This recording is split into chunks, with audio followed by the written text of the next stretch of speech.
Hi అండి. ఇక్కడ మీకు సింపుల్గా ప్రిన్స్ కట్ అనేది ఎలా స్టిచ్ చేసుకోవాలి విత్ చిన్నగా బోట్ నెక్ ఇస్తూ అన్నది చాలా ఈజీగా చేసుకోవచ్చు. సపరేట్గా కట్ చేయకపోయినా ఫస్ట్ ఈ విధంగా మార్క్ అయితే చేసుకోవాలి.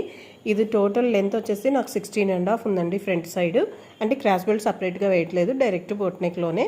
కాబట్టి ఇక్కడి వరకు వచ్చేసి ఇది మనకు బస్ పాయింట్ అండి. బస్ పాయింట్ వచ్చేసి నేను 11 ఇంచెస్కి తీసుకున్నాను. ఇక్కడ నుంచి ఇక్కడికి 5.5 ఇంచెస్. ఇది చిన్న మార్క్ ఉంది కదండి, ఇది వచ్చేసి మీకు 1.5 ఇంచ్ అండి. ఇక్కడ నుంచి ఇక్కడికి 1.5 ఇంచ్. అదేవిధంగా ఈ పక్క 1.5 ఇంచ్ తీసుకొని ఒక బ్లాక్ వేసేసుకోవాలి. ఇక్కడ నుంచి మనం షేప్ వేస్తూ ఒక రౌండ్ చేస్తే సరిపోతుందండి. ఇక్కడ నుంచి కూడా మీకు ఇక్కడ చూడండి పర్ఫెక్ట్గా 4.5 అండి.